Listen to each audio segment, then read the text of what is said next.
কবরের বিষয় শুনে সবচেয়ে বেশি কান্নাকাটি করতেন একজন সাহাবী, তার নাম উসমান আল গনি রাদিয়াল্লাহু আনহু। অন্য কোনো বিষয় শুনে তিনি এত কান্নাকাটি করতেন না। এটাই হবে আমাদের জান্নাতের টুকরা অথবা জাহান্নামের গর্ত। আল্লাহ পাক সবার কবরকে জান্নাতুল ফিরদৌস বানায় দেখ। সূরা মুলক রাতের বেলা যারা তেলাওয়াত করবে ইনশাআল্লাহ তাআলা আল্লাহ পাক তাকে কবরের শাস্তি থেকে বাঁচাবে ইনশাআল্লাহ আযজা ওয়া জাল্লা। সূরা ইয়াসিন আপনার কোরআনের মগজ, প্রাণ, হার্ট, এটা যখন পড়বেন আপনি বুঝতে পারবেন কেন এটাকে হার্ট বলা হয়েছে।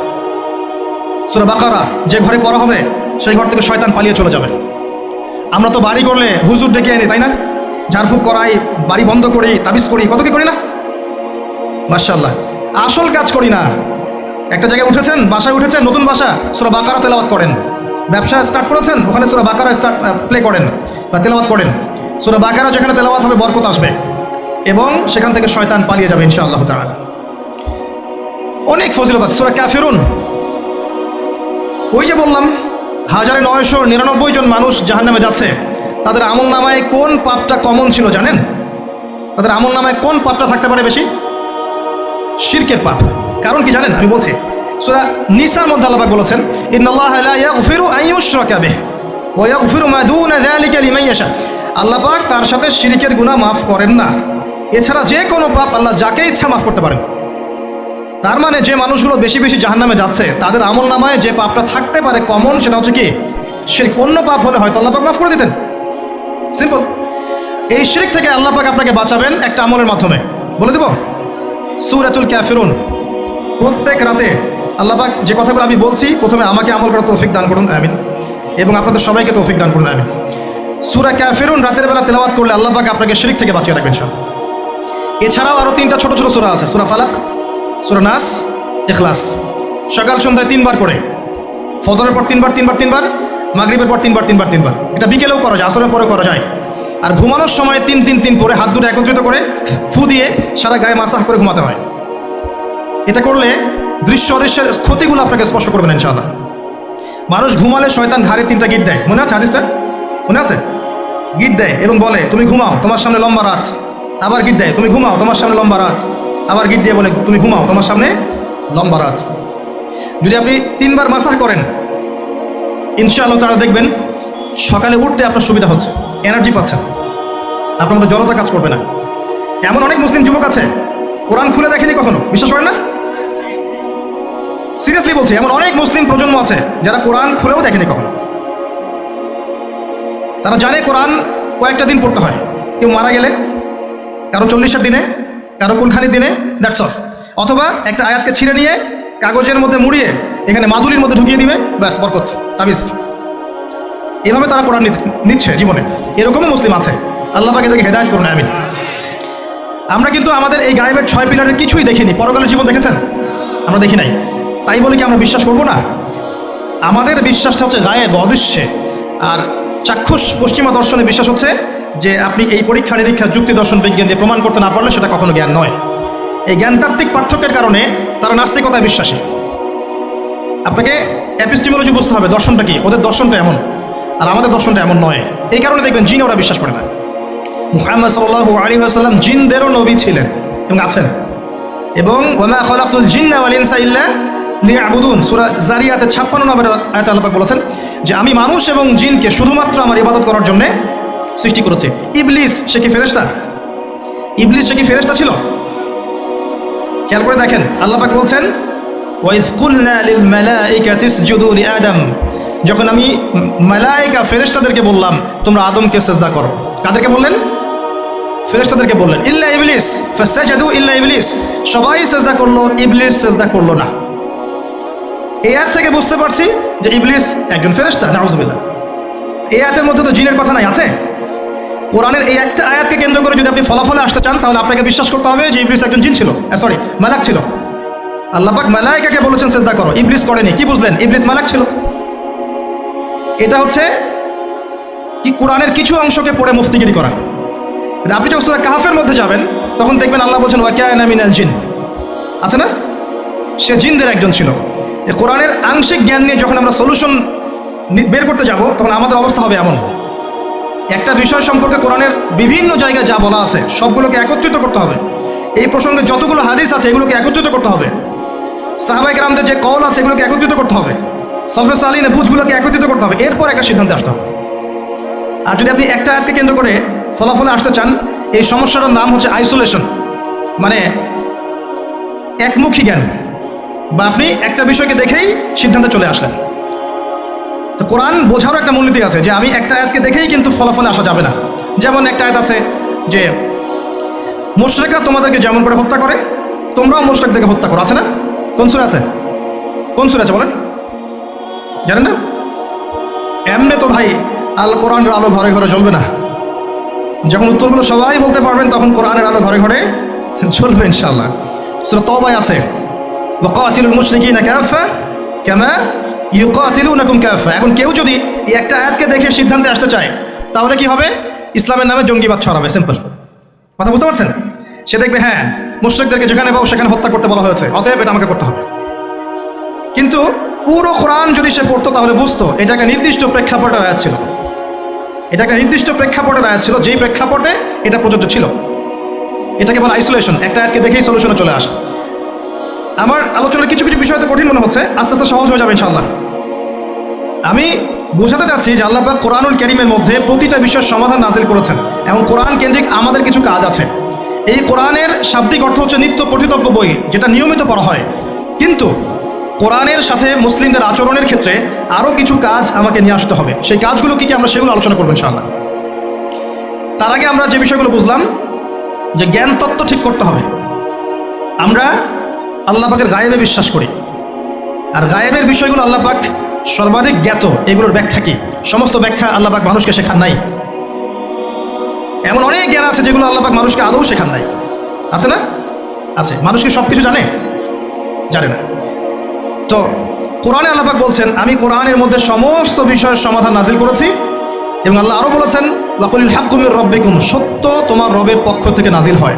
সুবহানাল্লাহ। ফামান শাআ ফালইউমিন, যার ইচ্ছা হয় সে ঈমান আনুক, ওয়ামান শাআ ফালইয়াকফুর, যার ইচ্ছা হয় সে অস্বীকার করুক। ইন্না আ'তাদনা লিয-যালিমিনা নারান, আমি জালেমদের জন্য আগুন প্রস্তুত করে রেখেছি। আল্লাহ পাক সূরা বাকারার মধ্যে বলেছেন আল হাক্কু মির রাব্বিক, হক বা সত্য তোমার রবের পক্ষ থেকে নাজিল হয়। ফালা তাকুনান্না মিনাল মুমতারিন, আর তুমি সন্দেহবাদীদের অন্তর্ভুক্ত হও না। এতটুকু কি বিশ্বাস করছেন যে আল কোরআনে এবং হাদিসগুলোর মধ্যে আল্লাহ রাব্বুল আলামিন মানবতার মুক্তি রেখেছেন এবং প্রতিটা বিষয়ের সমাধান নাজিল করেছেন? বিশ্বাস করছেন? এবার এই লেকচার আপনার জন্য।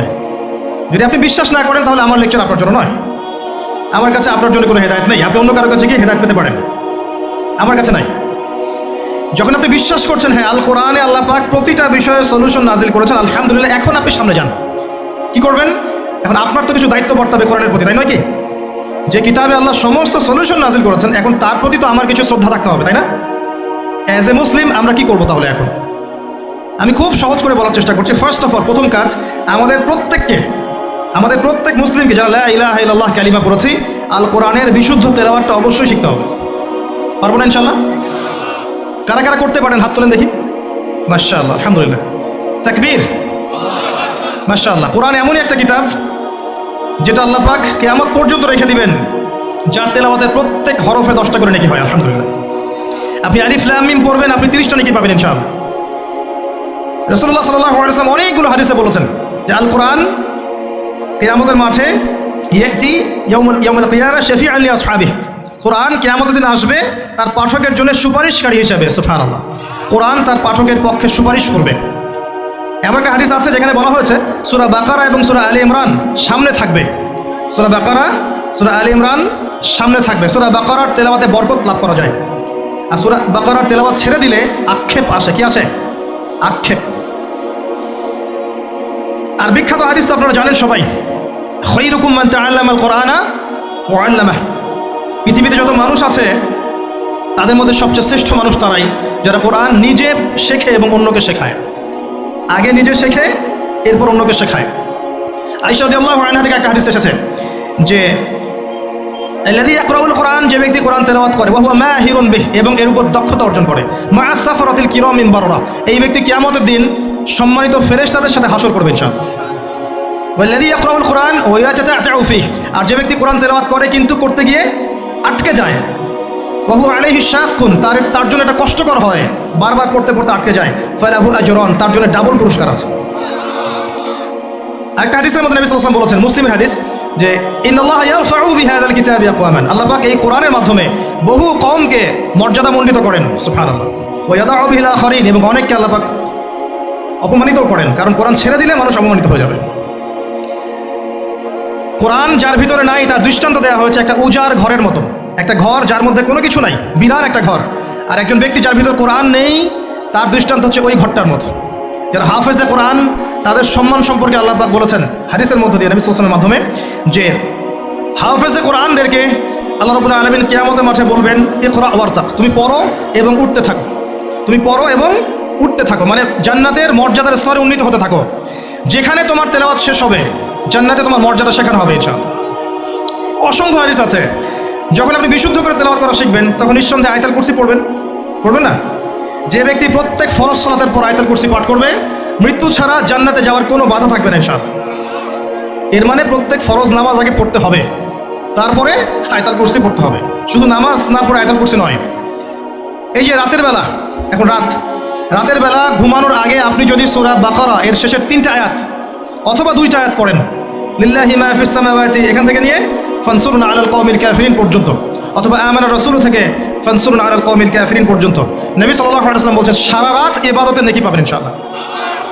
এবং সারা রাত কোনো দৃশ্য অদৃশ্যের ক্ষতি আপনাকে স্পর্শ করবে না ইনশাআল্লাহ। ফজিলতগুলো শেষ করতে পারবো না, সারা রাত চলে যাবে। এই যে সূরা মুলক, রাতের বেলা ঘুমানোর আগে যারা সূরা মুলক তেলাওয়াত করে ইনশাআল্লাহ কবরের আযাব থেকে আল্লাহ পাক তাদেরকে হেফাজত করবে ইনশাআল্লাহ। কবর সম্পর্কে আপনারা জানেন যে এটা এমন একটা জায়গা যেখানে আমরা যেমন একা এসেছি একা যেতে হবে। আমার বাড়ি গাড়ি টাকা পয়সা সহায় সম্পত্তি পলিটিক্যাল পাওয়ার সোশ্যাল পাওয়ার কোনো কিছুই আমার সাথে যাবে না, ইল্লা আমালুন সালেহ, আমল সালেহ ব্যতীত কোনো কিছু আমার সাথে যাবে না। এবং সেখানে আমাকে প্রশ্ন করা হবে, কয়টা প্রশ্ন? 3টা। মান রব্বুক, যে ব্যক্তি পৃথিবীতে আল্লাহর সাথে শিরক করেছে তওবা না করে মারা গেছে সে কোশ্চিন কালেও মান রব্বুক উত্তর দিতে পারবে না। যে ব্যক্তি পৃথিবীতে তাওহীদের উপর ছিল ইনশাআল্লাহ সেই ব্যক্তি মান রব্বুক উত্তর দিতে পারবে ইনশাআল্লাহ। দুনিয়াতে যে ব্যক্তি দ্বীন ইসলামকে পরিপূর্ণরূপে গ্রহণ করেনি সে ব্যক্তি মা দীনুক উত্তর দিতে পারবে না। দুনিয়াতে যে ব্যক্তি দ্বীন ইসলামকে পরিপূর্ণরূপে গ্রহণ করেছে ইনশাআল্লাহ সে উত্তর দিতে পারবে দ্বীন আল ইসলাম। পৃথিবীতে যে ব্যক্তি মুহাম্মদ সাল্লাল্লাহু আলাইহি ওয়াসাল্লামের আদর্শকে মেনে চলেনি সে কোশ্চিন কালেও মান নাবিয়ুক উত্তর দিতে পারবে না।